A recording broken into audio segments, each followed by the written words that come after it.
Welcome to I dream. నేను దేశ్రీ. రాను రాను ప్రీ వెడ్డింగ్ షూట్ పిచ్చి ముదిరిపోతోంది. ఒకవైపు ఇది ప్రమాదాలకు కూడా కారణమవుతూ ఉంటే మరోవైపు ఈ ప్రీ వెడ్డింగ్ షూట్ పేరిట అశ్లీలత కూడా పెరిగిపోతోంది. మరి ముందు ముందు ఈ ట్రెండ్ ఎట్టిపోతోంది?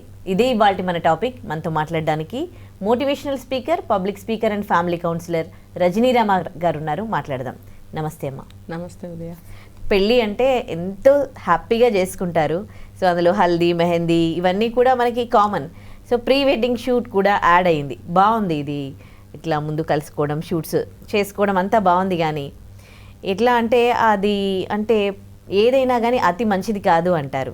వీళ్ళు ఏదో బీచ్లోకి వెళ్ళి ప్రమాదం బారిన పడడము, లేకపోతే అంటే ప్రాణాల మీదకి తెచ్చుకోవడము, ఈ షూట్స్ పేరిట అందంగా బ్యూటిఫుల్గా రావాలి అనే పిచ్చిలో వాళ్ళు ఏం చేస్తున్నారో అండ్ ఆ వీడియోగ్రాఫర్స్ ఏం చేయిస్తున్నారో కూడా వాళ్ళకి తెలియట్లేదు. బ్లైండ్గా ఇంకంతే బెస్ట్గా రావాలి, వ్యూస్ రావాలి, అందరూ చూసి మెచ్చుకోవాలి అని. కానీ ఏంటి అంటే మరీ ఇంత అవసరమా? ప్రాణాల మీదకి తెచ్చుకోవాల్సిన అవసరం ఉందా? ఒకవేళ ఇదే అండ్ పిచ్చి పిచ్చిగా ఇంతకుముందు మనకు పెళ్ళి అయ్యేంత వరకు టచింగ్స్ అవన్నీ ఉండేవి కాదు. సో ఇప్పుడు అంతా ఓపెన్గా వీడియో తీసి అండ్ పెళ్ళిలోనే పెడుతూ ఉన్నారు. సో అది కూడా ఓవర్ అవుతూ ఉన్నట్టు అనిపిస్తుంది. యాజ్ ఏ మోటివేషనల్ స్పీకర్గా మీరేమంటారు ఈ కల్చర్ని? అసలు ఇది ఒకప్పుడు తెలియదు, ఎవరికి తెలియదు. లాస్ట్ 10 years 12 years నుంచి ఇది బాగా ప్రాచుర్యంలోకి వచ్చింది. ఏదేదో పెద్ద గొప్ప విషయంలాగా ఎవరు కనిపెడతారో తెలీదు, ఇలాంటివి కనిపెడతారు. ఈ కెమెరామెన్స్ కూడా తీసే షూట్ చేసే వాళ్ళు కూడా కొత్త కొత్త థీమ్స్ కనిపెట్టి మనకు చెప్తూ ఉంటారు. ఆ లొకేషన్స్ బాగుంటాయండి, అక్కడికి వెళ్దామండి, ఇక్కడికి వెళ్దాం. కొంతమంది లొకేషన్ వాళ్ళే సెలెక్ట్ చేసుకుంటారు. ఎవరికైతే మ్యారేజ్ అవుతుందో వాళ్ళే సెలెక్ట్ చేసుకుంటూ ఉంటారు. అసలు పెళ్ళంటే ఒకప్పుడు పెళ్లి చూపులు కూడా ఉండేవి కాదు. తర్వాత కాలంలో అమ్మాయి అబ్బాయి పెళ్లి చూపులు నచ్చటము, ఆ చిన్న ఒక ముచ్చట అనేది ఒక ఏమంటారంటే ఒక స్వీట్ మెమరీగా ఉండేది. అది తర్వాత రూపాంతరం చెంది ఆ పెళ్లి చూపులు, నేనైతే ప్రీ వెడ్డింగ్ని పెళ్లి చూపులనే అంటాను. ఇప్పుడు ఎక్కువగా లవ్ మ్యారేజెస్ చేసుకుంటున్నారు కదా దాదాపుగా. అవును కదా, 3 వంతులు 75% లవ్ మ్యారేజ్ అనే చెప్పాలి. లవ్ లేకపోయినా ఒకవేళ ఇష్టపడి చేసుకున్న పెళ్ళిళ్ళు ఉంటున్నాయి. అరేంజ్డ్ మ్యారేజ్ చాలా తగ్గిపోయాయి. కాబట్టి అరేంజ్డ్ మ్యారేజెస్లో కూడా పెళ్లి చూపులు లాంటివి కూడా పాత పద్ధతిలో చేయటం లేదు. ఎలాగో అరేంజ్ చేసుకుంటున్నారు, ఫలానా చోట, లేకపోతే అమ్మాయి అబ్బాయి ఫలానా చోట ఒక ప్లేస్ చెప్తే అక్కడికి వెళ్ళి కలుసుకోవడం. ఈ సినిమాలు చక్కగా నేర్పిస్తున్నాయి కదా, ఇలాంటివి చక్కగా సినిమాలు అనేవి ఇలాంటివి కూడా నేర్పిస్తున్నాయి. పెళ్లి చూపులు అమ్మాయి అక్కడ కలుస్తుందంటే వెళ్ళి చూసిరారా, ప్రైవసీగా మాట్లాడుకుని రండిరా అని అంటే అలా కూడా వెళ్ళి మాట్లాడుకుంటున్నారు. అంటే లేదంటే ఒకవేళ సొసైటీయే మళ్ళీ ఇన్ని సంబంధాలు వచ్చింది అమ్మాయికి, ఇంతమంది చూశారు అని అంటారు కదా. సో ఇట్లాంటి సొసైటీ ఉన్నప్పుడు అలా పంపించి చూపించుకోండి. అంటే ఒకవేళ అది ఆ మ్యాచ్ నచ్చకపోతే మళ్ళీ ఇంకో అబ్బాయితో పంపించాలిగా. అదే గనక ఆ సిస్టమ్ వెళ్ళి పెళ్లి చూపులు మీరు ఇద్దరు ఒక చోట చూసుకోండి, అభిప్రాయాలు మాట్లాడుకోండి అని పంపిస్తే అది ఎప్పుడు పంపించాలంటే ఇప్పుడు అమ్మాయి అబ్బాయి ఇద్దరు ఫ్యామిలీస్ అంటే నలుగురు తరఫు నుంచి అది ఓకే అయినప్పుడు మీరు ఇద్దరు అభిరుచులు మాట్లాడుకోండి, ఫైనల్ చేద్దాం అనేది బాగుంటుంది. నేను ఒప్పుకుంటున్నాను దానికి. జస్ట్ అంతవరకే మాట్లాడుకోవాలి. నువ్వు పెళ్లి చూపుల్లో ఒకళ్ళని నచ్చాము, తర్వాత నువ్వేంటి నేనేంటి అనేది తెలుసుకోవాలంటే కొంత మాట్లాడుకుంటే మంచిదే. ఇప్పుడు రూపం చూసి పెళ్లి చేసేసుకుంటాము, బుద్ధులు మనకు తెలియవు కదా. అతని ఆరోగ్యం ఏంటో అమ్మాయి ఆరోగ్యం ఏంటో మనకు తెలియదు కదా, లేకపోతే మనస్తత్వం ఎటువంటిదో తెలియదు కదా. సరే పెళ్లి చూపులు అయిన తర్వాత రూపం నచ్చింది, అన్ని రంగు రూపు అన్నీ నచ్చాయి. మరి మనస్తత్వం అభిరుచులు అవన్నీ కూడా తెలియాలంటే ఒకసారి మాట్లాడుకోండి, బాగుంటుంది. ఓకే, అది అయిన తర్వాత చక్కగా పెళ్లి చేయాలి అనేది పద్ధతి. ఎట్లా లేదు, ఇప్పుడు అదైన తర్వాత ఎంగేజ్మెంట్ అని పెడతారు.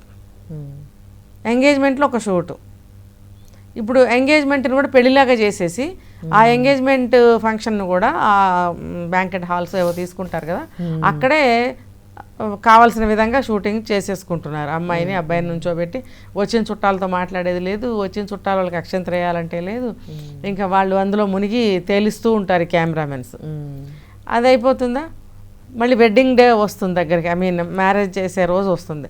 దానికి ముందు ఎంగేజ్మెంట్ తర్వాత రెండింటికి మధ్య కాలంలో ప్రీ షూట్ అని పెడతారు.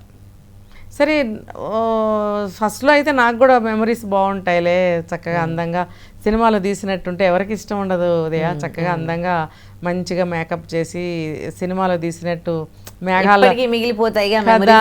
ఇప్పుడు ప్రతి ఒక్కళ్ళకి మూవీస్లో యాక్ట్ చేయాలి, స్క్రీన్ మీద కనపడాలనే కోరిక ఉంటుంది.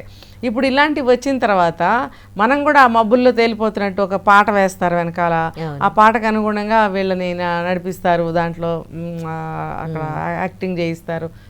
ఓకే, అంతవరకు నైస్ సింపుల్గా సున్నితంగా ఉంటే బాగుంటుంది. ఇది తర్వాత వెర్రితలలు వేసి ఎలా అవుతుందంటే అర్ధనగ్నంగా బట్టలు వేసుకోవడము. తర్వాత నేను చూశాను ఒకటి, అటువైపు తిరిగి అమ్మాయి, అబ్బాయి ఏమో అమ్మాయి వైపు తిరిగి, ఈ అమ్మాయి ఏదో టవల్ చుట్టుకుంటుంది, ఆ టవల్ ఇలా తీసినట్టు బ్యాక్ నుంచి వాడు షూట్ చేస్తాడు. అంటే దాని అర్థం ఏంటి? అఫ్కోర్స్ ఇన్నర్స్ వేసుకుని ఉండొచ్చు లోపల, అటు నుంచి చూసే వాళ్ళకి ఏమి ఉండకపోవచ్చు, ఇటు నుంచి చూసే వాళ్ళకి అభిప్రాయం ఎలా ఉంటుంది అది అలా. తర్వాత ఇదంతా నాక్డ్గా కనిపిస్తూ ఉంటుంది, కాళ్ళు నెక్ ఇవన్నీ. అంటే నువ్వు పెళ్ళికి ముందే ఆ అబ్బాయి ముందు అలా నుంచున్నావు అని యువతల వాళ్ళు అనుకుంటారు కదా, యువతల వాళ్ళు అనుకోరా? ఇప్పుడు అలా అనుకునే విధంగా వీళ్ళు ఎందుకు చెప్పాలి, వాళ్ళు ఎందుకు ఫోటోలు తీయించుకోవాలి? ఇంకా ఇంకో దాంట్లో చూసా, ఆ అమ్మాయిని తల కిందకి పెట్టి 2 కాళ్ళు తన భుజం చుట్టూ వేసుకుని నడుం చుట్టూ చేతులు పట్టుకుని నుంచున్నాడు అబ్బాయి. అదేం ప్రీ షూట్? దేనికి అది దేనికి? ఓకే, సముద్ర తీరాలకు వెళ్తారు. సముద్ర తీరాలకు వెళ్ళినప్పుడు చూస్తున్నాగా ఇప్పుడు యాక్సిడెంట్స్ ఎలా జరగరాని జరిగిపోతున్నాయి. అప్పుడు అమ్మాయినా అబ్బాయినా కొట్టుకుపోయారనుకో, మిగిలిన ఒక్కళ్ళు రక్షించగలరా? చాలా హైలీ ఇంపాసిబుల్ కదా అది. చేయి దాటిపోతుంది అప్పటికే ప్రమాదం. ఇలా చెరువు గట్లమ్మట, పొలాల గట్లమ్మట. ఇప్పుడు పొలాల్లోకి వెళ్తామనుకో, ఏ పాము పుట్రా ఉండొచ్చు అక్కడ, లేకపోతే బురద అంటుకుని కింద పడవచ్చు, ఏ కాలో ఫ్రాక్చర్ అవ్వచ్చు. పెళ్లి దగ్గరలో పెట్టుకున్నాం, అవసరమా? అసలు ఈ సాంప్రదాయం అనేది ఎందుకు? ఇంకా ముద్దులు పెట్టేసుకోవడము, హగ్గులు చేసుకోవడము, ఇంకా ఎంత దూరాలో వెళ్ళిపోవడము. ఆ షూట్స్ అనేవి భయంకరంగా తీస్తున్నారు, సినిమా డ్యూయెట్ల కన్నా ఘోరంగా ఉంటున్నాయి. ఇది ఏం సంప్రదాయము? సాంప్రదాయం విరుద్ధమే కదా ఇది. పెళ్ళి చేసే ఉద్దేశం వేరు, వీళ్ళు పెళ్ళికి ముందే ఇలా చేయడము, ఇంకా హల్దీలని అవని ఇవని అక్కడ కూడా భయంకరంగా చేస్తున్నారు. ఇవన్నీ కూడా భ్రష్టు పట్టించడమే సమాజాన్ని. అసలు ఒక వివాహ వ్యవస్థకి అర్థాలు మార్చేయడము, వివాహ వ్యవస్థ మీద తప్పుడు అవగాహన కలగటానికి, తర్వాత అసలు వీళ్ళు అసలు అవి ఎందుకు చేస్తున్నారో అర్థం కాని పరిస్థితుల్లో ఉన్నాయి పరిస్థితులు. ఒకరిని చూసి ఒకరు తయారైపోయారు, అసలు వాళ్ళకే అర్థం కాని పరిస్థితి. అసలు వివాహ వ్యవస్థ అంటే ఏంటి అని అర్థం కాని పరిస్థితి చూసే వాళ్ళకి ప్లస్ వాళ్ళకి కూడా. అసలు పెళ్ళంటే ఏంటి, పెళ్ళికి ఏం చేస్తారు, పెళ్ళికి అవి చేసే కార్యక్రమాలు ఎందుకు చేస్తారు, అవి పోయాయి. ఇప్పుడు పోయేసి కొత్తగా వస్తున్నాయి. ముహూర్తం దాటిపోతున్నా సరే పెళ్లి కూతురుని తీసుకున్నారు. ముహూర్తం ఎందుకు పెడతారు? ఆ గడియల్లో జీలకర్ర బెల్లం పెడతారు, కొన్ని సాంప్రదాయాల్లో తాళి కడతారు, కొన్ని సాంప్రదాయాల్లో కుంకుమ పెడతారు. ఇలా ఆ ముహూర్తం అనేది ఉంటుంది, ఎవరికైనా ఉంటుంది. మరి అది దేనికి పెట్టారా ముహూర్తం? రారు, మేకప్ మ్యాన్ వదలడు, మేకప్ చేసి చేసి చేసి దేనికి ఆ మేకప్ ఎందుకు? అసలు వాళ్ళు కనిపించట్లే, ఇంకో లేయర్లు కనిపిస్తా ఉంటాయి కదా, ఎవరో అమ్మాయి లాగా ఉంటుంది. మరి అంత మేకప్ ఇచ్చి కూడా చాలా పెరిగిపోయింది కదా, చాలా పెరిగిపోయింది. ఎంత నువ్వు మేకప్ చేసినా సరే ఇప్పుడు అంత ఇది అవసరం ఏముంది? సినిమా యాక్టర్స్ లాగా మెరిసిపోవాలంటే అది అవసరం ఏముంది ఇక్కడ అని అడుగుతున్నా నేను. అది పెళ్లి కూడా సినిమా లాగే అయిపోతుంది కదా, 2 గంటల మూవీ లాగా. సరే, నువ్వు అంత అందంగా అతిలోక అప్సరస సుందరలాగా తయారు అయ్యి నువ్వు పెళ్లి చేసుకుంటావు, నిన్ను ఆ రూపంలోనే భర్త చూస్తున్నాడు ఇక్కడ. పెళ్ళి అయిన తర్వాత నువ్వే మేకప్ వేసుకోవు, ఇంత చిన్న నిక్కర్ వేసుకుంటావు, పైన చేతులు లేని చిన్న టీషర్టో సంథింగ్ బనీన్ లాంటిది వేసుకుని తిరిగేస్తూ ఉంటావు. తిరిగేసినప్పుడు అతనికి అక్కడే స్టార్ట్ అయిపోతుంది నెగటివిటీ. అంటే అందరూ ఇంకా అలా చూసేవాళ్ళు ఉన్నారు ఉదయ. ఇప్పుడు పెళ్ళి అనేది ఒక అపురూపమైన ఘట్టం, పెళ్ళి అనేది ఒక స్వీట్ మెమరీ, పెళ్ళి అనేది 100 ఏళ్ల పంట. మిగతా జీవిత కాలము కూడా ఈ పెళ్ళి అనే పునాది మీద జరుగుతుంది ఆ ప్రయాణం. అర్థమైందా? ఆ పెళ్ళి అనే ఘట్టంలో ఆ అబ్బాయి అయినా అమ్మాయి అయినా ఎన్నో ఊహించుకుంటారు. ఆ అబ్బాయిని ఒక సినిమా హీరోలాగా, అసలు అక్కడ ఉన్న పెళ్ళికి వచ్చిన వాళ్ళు ఎవ్వరు పనికిరారు ఈ అబ్బాయి వ్యక్తిత్వం ముందు, ఇలాంటి అభిప్రాయాలు అమ్మాయికి కలుగుతాయి. అలాగే ఇంత అందగత్తే పెళ్ళికి వచ్చిన వాళ్ళు ఎవరూ లేరు, ఇంత అందగత్తే అసలు ఆ నడక ఎంత బాగా నడుస్తుంది, ఆ చీర అంత టైట్గా కట్టడం వల్ల నడవలేక నడుస్తుంది అనేది అర్థం కాదు అబ్బాయికి. చాలా నిదానంగా నడుస్తుంది, శిల్పంలాగా ఉంది. శిల్పంలాగా రావాలంటే లోపల ఎంత టైట్గానో కట్టాలి. అంటే ఆ స్ట్రక్చర్ ఉంటే ఓకే, ఆ స్ట్రక్చర్ లేకపోయినా ఆ స్ట్రక్చర్ తీసుకొస్తున్నారు మేకప్ వల్ల, చీర కట్టు వల్ల. ఇప్పుడు స్టిచ్డ్ శారీస్ కూడా వస్తున్నాయి. ఇంకా మరి 50,000 లక్ష రూపాయలు పెట్టి పట్టు చీర కొనుక్కుని కట్టుకుని పూలజాడ వేసుకుని ఇంత పవిత్రంగా ఇంత అందంగా నువ్వు వాళ్ళకి కనిపిస్తే ఈ రూపమే అతని కళ్ళల్లో ఉంటుంది. రేపటి నుంచి నువ్వు అది కనపడవుగా, ఆటోమేటిక్గా అతనిలో అసంతృప్తి మొదలవుతూ ఉంటుంది. అలాగే అమ్మాయిలో కూడా అసంతృప్తి మొదలవచ్చు అబ్బాయి పట్ల. కాబట్టి ఏది కూడా నగిషీలు వద్దు, ఎక్స్ట్రాలు వద్దు, ఉన్నది ఉన్నట్టుగా పెళ్ళి అన్న తర్వాత అందంగా అలంకరిస్తారు, అందంగా అలంకరించుకోవాలి, దట్స్ ఇట్. అంతేగాని సినిమా యాక్టర్స్ లాగా మేకప్లు వేసుకుంటారంటే మేకప్ మోసం చేస్తుంది. ఇప్పుడు ఎంత నల్లగా ఉన్న అమ్మాయిలకైనా సరే మంచి మేకప్ చేస్తుంటే చక్కగా కనిపిస్తున్నారు. మరి అది అయిన తర్వాత అలా ఉండరు కదా. అప్పుడు ఆ అబ్బాయికి ఏమనిపిస్తుంది, అబ్బా ఎంత బాగుంది, ఇదేంటి ఇలా ఉంది అని అసంతృప్తి స్టార్ట్ అయిన తర్వాత ఎన్నెన్నో స్టార్ట్ అవుతాయి. అవసరమా? అలాగే ప్రీ షూటింగ్లు, ప్రీ వెడ్డింగ్ షూట్స్, లేకపోతే ఎంగేజ్మెంట్కి ముందు షూటింగ్స్, ఇవన్నీ అవసరమా? నువ్వు అన్నీ అప్పుడే చేసేస్తావు. టచ్, ఇప్పుడు చూపులు కలిసిన శుభవేళ అని మధ్యలో తెర మీద రాసి మరి ఆ అబ్బాయికి అమ్మాయికి మధ్యలో కట్టెలు లాంటిది పెడతారు పెళ్ళిలో, జీలకర్ర బెల్లం పెట్టక ముందు. అది చూపులు కలిసిన శుభవేళ అని ఎందుకంటారు? అది ఆ కాన్సెప్టే, అది ఆ తెర కట్టడం.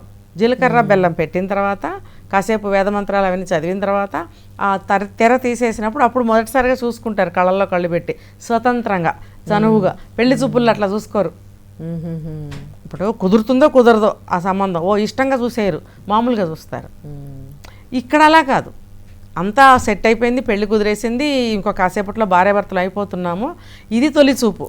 మన ఇద్దరం వివాహ ఘట్టంలో తొలి చూపు చూసుకుంటున్నాం. ఆ చూపులో ఎన్నో అర్థాలు, ఎన్నో మెసేజ్లు, ఎన్నో స్పర్శలు ఉంటాయి. అసలు దీని అర్థం నిజంగా ఇప్పటివరకు కూడా అసలు ఇంతమంది పెళ్లి చేసుకున్న చాలా మంది తెలియదేమో. తెలీదు అసలు దాని మీద రాస్తారు, చూపులు కలిసిన శుభవేళ అని. అది ఎందుకు రాస్తున్నారని అడుగుతారో లేదో తెలీదు. ఇప్పుడు పాత సినిమాల్లో, చాలా సినిమాల్లో ఇప్పుడు కూడా కొన్ని మంచిగానే చూపిస్తున్నారు. అది కూడా కొంచెం అంత ట్రెండ్ కి తగ్గట్టుగా డిఫరెంట్ డిజైన్ చేస్తున్నారు, కానీ ఏం రాయట్లేదు కొన్ని చోట్ల, ఏం రాయట్లేదు. ఇక్కడ ఏమి అంత రాయట్లేదు అనమాట. చాలా వరకు రాస్తున్నారు. సో కానీ ఎంత అర్థం ఉంటది మన పెళ్లి అనే తంతులో, కానీ అర్థం తెలియకుండా అన్ని చేసేసుకొని ఇంకా వేరే ట్రెండ్ వచ్చి దీంట్లో యాడ్ అయిపోయి అసలు ఏం చేస్తున్నామో అర్థం కావట్లేదు. పెళ్లిగాని అమ్మాయిలతో పట్టుకోమనేవారు, వాళ్ళు ఎంతసేపు పట్టుకుంటారు, ఆ మంత్రాలన్నీ అయ్యేవారు, చేతులు నొప్పులు, కొంచెం ఇలా వదిలేస్తుంటే గట్టిగా అరిచేవారు పంతుళ్ళు, అమ్మా పైకి పట్టుకోండి అంటే అప్పుడు చూసుకోవద్దని ఆ మంత్రం చదువుతారు. జీలకర్ర బెల్లం పెట్టించి ఆ మంత్రాలు అది పెళ్లి కింద లెక్క. అది అర్థమైంది. టచ్, ఫస్ట్ టచ్, తర్వాత ఫస్ట్ లుక్, తర్వాత చిరునవ్వులు వస్తాయి కదా. అది ఒక స్నేహానికి వారధి ఆ నవ్వు అనేది. ఆ చూపు కూడా బంధానికి వారధి ఏమన్నా అనుకోవచ్చు. ఆ స్పర్శ అనేది కూడా బంధానికి వారధి. ఇంకా మనం ఒకటైపోయాము, ముట్టుకున్నాము అంటే ఒకటైపోయినట్టు లెక్క. ఎవడు పడితే వాడు ముట్టుకోవడానికి లేదు. భర్త భార్యని, భార్య భర్తని ముట్టుకునే క్షణాలు అవి. అక్కడి నుంచి నీకు భార్య భర్తని, భర్త భార్యని ఇంకా ఎప్పటికీ కూడా ముట్టుకోవచ్చు, దగ్గర ఉండొచ్చు అనే ఒక లైసెన్స్ అనుకోవచ్చు ఇక్కడ ఇప్పుడు ఈ రోజుల్లో భాష చెప్పాలంటే. అప్పట్లో ఏంటంటే పెళ్లికి ముందు ఎవడు ముట్టుకోకూడదు, ఎవడు చూడకూడదు.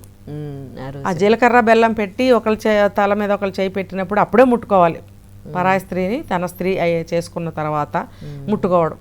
జీలకర్ర బెల్లం పెట్టడం అంటేనే నిన్ను నాదాన్ని చేసుకున్నాను, నేను నీ వాడిని అయ్యాను కాబట్టి నేను నిన్ను ముట్టుకున్నాను. జీలకర్ర బెల్లం పెడుతూ నేను ముట్టుకున్నాను, అది అప్పుడే టచ్ చేయడం అన్నమాట. అందుకని ఆ తెర అసలు కిందకి వచ్చిందంటే పంతులు అరిసేవారు, పైకి పట్టుకోండమ్మా, పైకి పట్టుకోండమ్మా అంటే అప్పుడు పెద్దవాళ్ళు ఎవరన్నా వచ్చి పట్టుకునేవారు. ముందు పిల్లలు సరదాగా వెళ్ళి పట్టుకుంటారు. మరి ఇప్పుడు అసలు అర్థాలే తెలియవు, ఎందుకు పట్టుకుంటున్నామో తెలియదు. అది కిందకి అది ఆ తెర కూడా అప్పట్లో చాలా దుప్పటి బెడ్షీట్ వేసి పట్టేవారు. ఇప్పుడు పల్సన్ తెరలు వస్తున్నాయి, ఎన్ని కనిపిస్తున్నాయిగా, ఇంకే ఉద్దేశం ఎక్కడ నిలబడింది. కాబట్టి కొన్ని చోట్ల మందంగానే ఉంటున్నాయి తెరలు. అయితే దాన్ని పైకి పట్టుకోమనేవారు. ఆ దుప్పటి బరువుకి కిందకి వాల్చేసేవారు చేతుల్ని. అందుకని పెద్దవాళ్ళు వచ్చి మధ్యలో జరగండి మీరని చెప్పి వాళ్ళు పట్టుకునేవారు. కొన్ని మంత్రాలు అయ్యాక తెర కింద నుంచి చేతులు లోపలికి పెట్టించి పంతులే చేయబట్టుకుని పెట్టిస్తారు. అమ్మాయి చెయ్యి ఒక పంతులు పట్టుకుంటారు, అబ్బాయి చెయ్యి ఒక పంతులు పట్టుకుంటారు. ఇద్దరు కనపడదు కదా, చేతులు పట్టుకుని వాళ్ళ తల మీద పెట్టిస్తారు. తర్వాత తెర తీసిన తర్వాత చెప్తారు కొంతమంది పంతులు సరదాగా, చూసుకోండి అమ్మా అని. అనకపోయినా ఆటోమేటిక్గా చేసే పనే అది కదా. తర్వాత చిరునవ్వులు ఆటోమేటిక్గా వస్తాయి. ఆ సున్నితమైనటువంటి థ్రిల్లింగ్ ఇప్పుడు అసలు ఉందా, అసలు తెలుసా? నో, ఎవరికి తెలీదు. కాబట్టి ఈ ప్రీ వెడ్డింగ్స్లోనే టచ్లు, హగ్గులు, కిస్సులు ఏంటేంటో అయిపోతున్నాయి కదా. మంగళ స్నానాల పేరు మీద ఒకళ్ళ కాళ్ళ మీద ఒకళ్ళ కాళ్ళు వేసుకోవడము, దగ్గర మొన్న చూసాం ఒక వీడియో, తిట్టుకున్నాము, దాని మీద వీడియోస్ చేసాం మనం. అదే హల్దీ ఫంక్షన్ అని చెప్పేసి తడి బట్టలతోటి ఒకళ్ళ మీద ఒకళ్ళు పడిపోవడం, ఇదంతా అసలు చాలా దారుణం అనమాట, తప్పది. ఒకవేళ ఏదైనా ఫెయిల్ అయిందనుకో, ఇవన్నీ జరిగిన తర్వాత ముఖం ఎక్కడ పెట్టుకుంటారు కదా. అందుకని అవన్నీ కాదు, ఇది మొదలు అని చెప్పి తెలియజేయడానికి ఒక్కొక్క ఘట్టంలో ఒక్కొక్క విషయాన్ని పెట్టి వాళ్ళు తెలియజేస్తారు. వివాహ బంధంలో ఎలా ఉంటుంది, అసలు వివాహ వ్యవస్థ ఎలా ఉంటుంది, ఎక్కడి నుంచి మొదలవుతుంది అనేది అంతా ఆ ఘట్టాల ద్వారా తెలియజేస్తారనమాట. ఈ ఈ షూటింగ్స్ వచ్చిన తర్వాత పేర్లు కూడా మర్చిపోతున్నా నేను. ప్రీ వెడ్డింగ్ అంట, ఆ పేర్లు ఏంటో. ప్రీ వెడ్డింగ్ అంటే పెళ్ళికి ముందు ఆయన పెట్టి ఈ దరిద్రాలన్నీ చేస్తున్నారు. దారుణాలు నువ్వు అన్నట్టు యాక్సిడెంట్లు, సముద్రాల దగ్గరికి వెళ్ళడము, చెరువుల దగ్గరికి వెళ్ళడము, పొలాల దగ్గరికి వెళ్ళడము, అడవుల్లోకి వెళ్ళడము, కాళ్ళు పైకి తల కిందకి వేసే పోజులు, ఇంకా టవల్స్ ఓపెన్ చేసి ఇట్లా పట్టుకోవడము, ఏంటి ఇది దారుణాలు ఏంటి. అప్పుడు ఏమవుతుందంటే సరే నామకే వాస్తే మ్యారేజ్ అయిపోయిన తర్వాత ఇంకేమవుతుంది, ఇంట్రెస్ట్ ఉండదు, పోతా ఉంటాడు, తన దారిని తను పోతాడు, తిన దారిని తినబోతుంది. ఎందుకు ఇంట్రెస్ట్ ఉండదు, అట్రాక్షన్ ఉండదు, అన్నీ అయిపోతుంది. అంటే అన్నీ ఓపెన్ చేసి చూపించేసి మీదకి వెళ్ళిపోయి ఇలా బిహేవ్ చేసేస్తే పచ్చిగా ఇంకా అతనికి తెలుసుకోవడానికి ఏమి ఉండదు తనకు తర్వాత. ఇప్పుడు ఇట్లా ఉంటే అందులో ఏముందో తెలుసుకోవాలనిపిస్తుంది కదా. కరెక్ట్. ఇది ఇలాగే మనం చూపించామంటే ఏం చూడబుద్ధి కాదు తర్వాత, ఏముందిలే ఏముండ అని. ఇలా ఉన్నంత వరకే అదేమంటారంటే ఒక క్యూరియాసిటీ ఉంటుంది, అందులో ఏముందో తెలుసుకోవాలి, ఉత్సాహం ఉంటుంది, ఒక ఇంట్రెస్ట్ ఉంటుంది. ఇది కూడా అంతే. అలా చేయకుండా అన్నీ ఓపెన్ చేస్తుంటే పెళ్ళైన దగ్గర నుంచి వాడు ఫస్ట్ నైట్ అయిపోయిన తర్వాత మామూలుగానే ఆఫీస్కి వెళ్ళిపోతుంటాడు. ఇంకా వీళ్ళకి అసంతృప్తి, వాళ్ళకే అసంతృప్తి, ఏదో కోల్పోతున్నాము, ఏం లేదేంటి పెళ్ళంటే ఇదేనా అనే భావాలకు వచ్చేస్తున్నారు. ఇంకా కొద్ది రోజులు అయిన తర్వాత మా ఇద్దరికి సెట్ అవ్వట్లేదు, చలో నువ్వు వెళ్ళిపోదాం, బ్రేకప్. రీజనింగ్స్ ఇవే. కాబట్టి ఈ ప్రీ వెడ్డింగ్ షూట్స్ అనేవి ఏదో ముద్దు ముచ్చట కొన్ని ఘట్టాలు పెట్టుకుని చక్కగా సింపుల్గా ఎంగేజ్మెంట్లో కొన్ని ఫొటోస్ తీసుకోండి, తర్వాత తక్కువ వ్యవధిలో పెళ్లి పెట్టుకోండి. ఏదైనా బ్రేకప్ అయింది అనుకోండి, మధ్యలో లేదా ఒక ఇబ్బంది వచ్చి ఆగిపోయింది అనుకోండి, ఎంత బాధ కలుగుతుంది కదా. ముఖ్యంగా తల్లిదండ్రులకు కలుగుతుంది. కొంతమంది పరుగు పోయింది అనుకుంటారు, ఎన్నో జరుగుతూ ఉన్నాయి కదా, పెళ్లి వరకు వచ్చి ఆగిపోతూ ఉన్నాయి. సో ఇవన్నీ జరగకుండా ఉండాలంటే ఈ సంస్కృతిని ఇక్కడతో ఆపాలి. ఇప్పుడు కెమెరామెన్స్కి ఎట్లా అని అంటే వేరే వేరే విధంగా తీసుకోండి, బర్త్డేకి పిలిపించుకోండి, మ్యారేజ్ డేకి పిలిపించుకోండి, వ్రతం చేసుకోండి, ఇంకోటి చేసుకోండి, అన్నిటికీ పిలుస్తున్నారుగా. ప్రీ వెడ్డింగ్ ఎందుకు ఇంకా, అదొకటి మానండి, అదొకటి మాని మిగతా అన్నీ చేసుకోండి, సంతోషంగా ఉండండి. కలకాలం నూరేళ్ల పంట అంటారు వివాహం అనేది. రైట్, అలా మీరు అది సాకారం చేసుకోండి. రైట్, మంచి విషయం చెప్పారు. థ్యాంక్ యూ అమ్మ.